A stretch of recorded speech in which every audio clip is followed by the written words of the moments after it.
Hello, good morning. Uh, all right, so I can control the slides from here.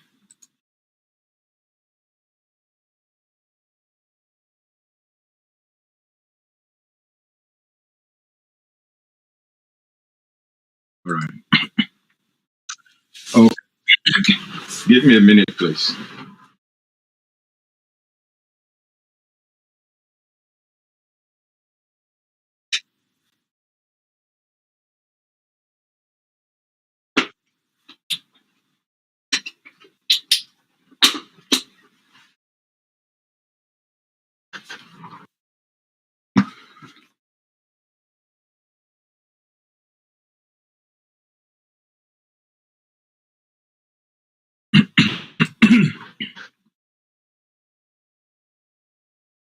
Okay, good morning, everyone. If you are in Nigeria, and good morning, good afternoon, good evening, wherever you are joining us from around the world. Thank you for inviting me, and thank you for the opportunity of this platform to share a few thoughts with people on the subject of a few things that we need to know in order to help improve our health and wellness in particular. Right. So we'll be looking at this subject from a natural health standpoint. Now, the first thing I want to begin with is to let us understand that it takes health to secure a job. For those who are applicants, you all know that when you want to get a job, you have passed the written test, you've passed the oral interview, they have considered you competent enough to be employed. Usually for very serious organizations, the last stage is to send you for a medical checkup.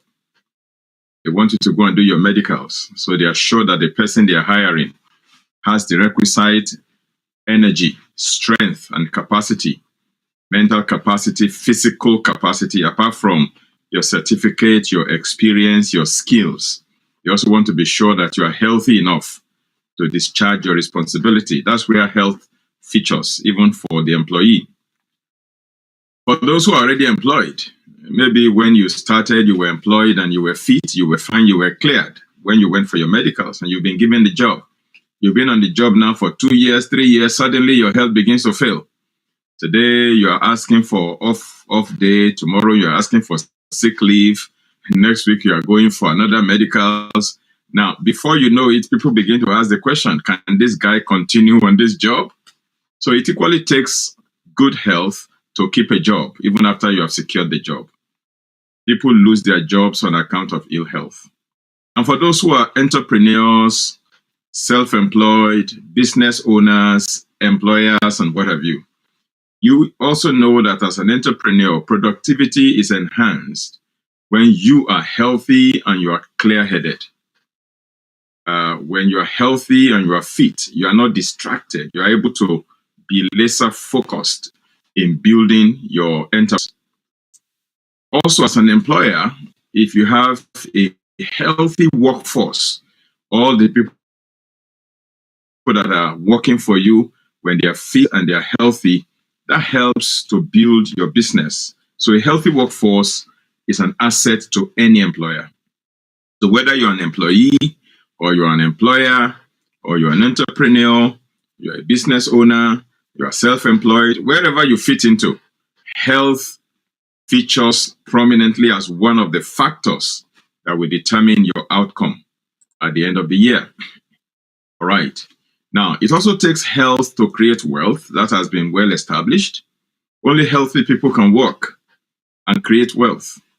And when wealth is created, it also takes health to enjoy the wealth. You can create all the wealth in the world. If you're not well, you can't even enjoy your wealth. Many people actually begin to spend their wealth to try to reclaim their lost health. I pray that that will not be our experience. Now, it also takes health to raise a family. For those who have raised families, you know that it takes a lot of energy to bring up children. If you are sick as a parent, it's a very big and tall order for you to raise very vibrant, active children. Now, for those who are believing God for the fruit of the womb as new couples, it takes good health for husband and wife to be able to produce children, to be fertile, to have easy pregnancy, healthy offspring, and also be able to cope with the demands of parenting. And then, of course, when disease strikes any person, first of all, the person becomes fatigued, tired all the time, no energy to work, productivity level will drop, okay? Life becomes miserable when a person is stricken with disease. Precious time is often lost off work, sick leave today, off day tomorrow. Blue light blocking glasses, and the light of the screen is to my face. So this one shades it a little bit. Thank you. Okay. Now, the things that make us sick as human beings are categorized into two major categories. Things that are under our control and things that are beyond our control. Those are the different factors that can make somebody to be sick. They are called risk factors. Risk factors. And all of us, human beings, as long as you're alive, you're subject to these risk factors. Like I said, they are divided into two broad categories. The factors that are modifiable, the ones that you can modify, the ones that you can change, the ones that you and I can do something about. These factors are absolutely under our control. If we fail to control those factors, then the name is irresponsibility. We are irresponsible. Okay? We are carefree. We are careless. If we don't take charge and control, modify the things that we can modify, then we are irresponsible.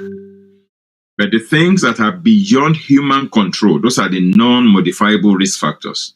There's nothing you and I can do about them. So we don't have control over them. We don't have absolute control, even though we do have some, what I call a measure of control. Now, examples of factors that are non-modifiable, the ones that you and I may not be able to do much about, are the ones listed here. You can't do anything about your age. If you're 50, you are 50. You can't pretend to be 20. Even if you falsify your certificate and you say you're not 50, you are 35, you're only deceiving yourself. Your body knows that you are 50. When you are 60, you are 60. When you are 70, you are 70. And there are certain things that come with age. Wrinkles will come, gray hair will come, vision loss will begin to show in, your muscles will begin to shrink. So many things will begin to change. Even your hormones will begin to change. Everybody can see it on you that you are aging. Aging is inevitable. You can't do anything about aging. You have to continue to grow and age.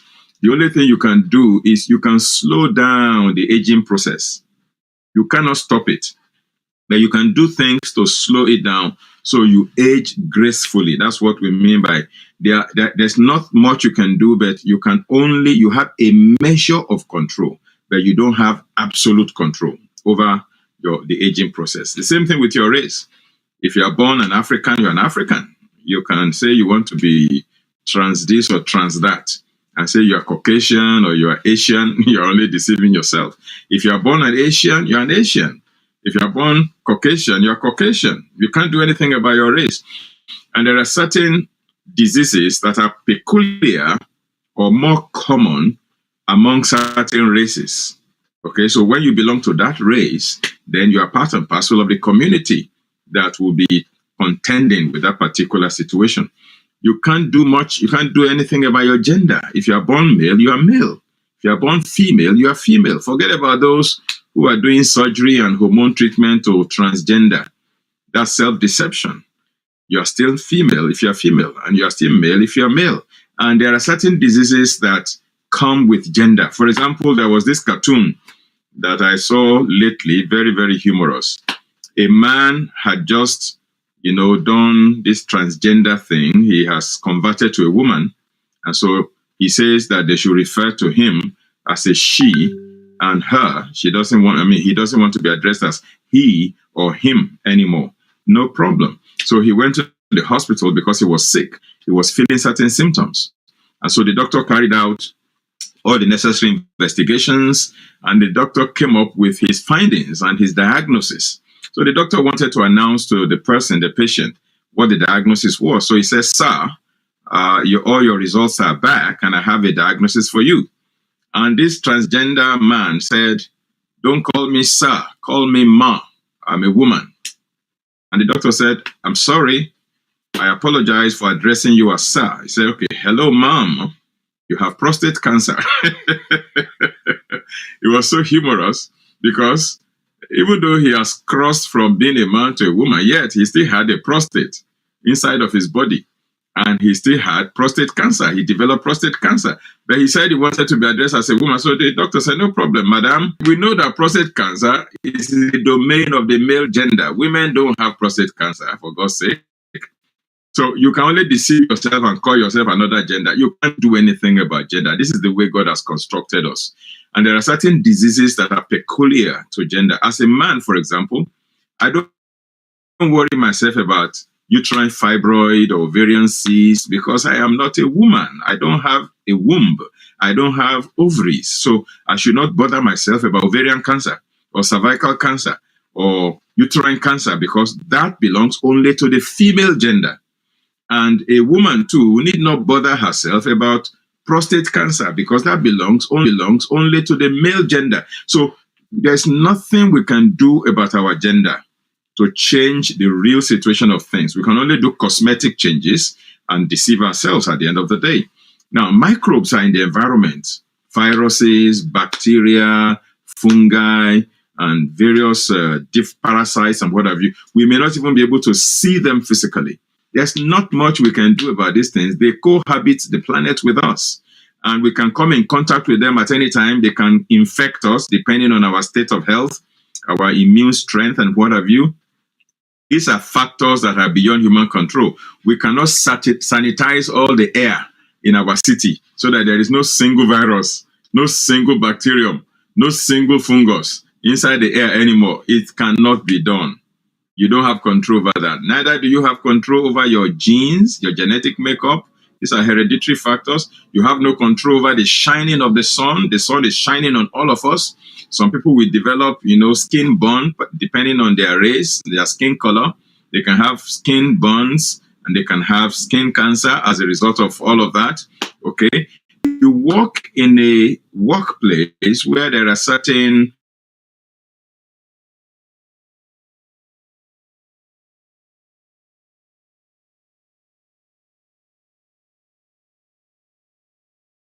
factors. You can't do anything about it. If you want to resign from that job or you want to change your career, then there are certain environmental factors like weather conditions. You can't determine whether it will be cold today or it will be warm tomorrow. That is not under human control.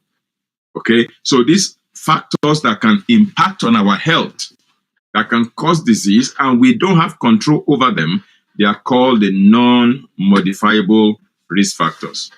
Thankfully, they are not the only factors that influence our health.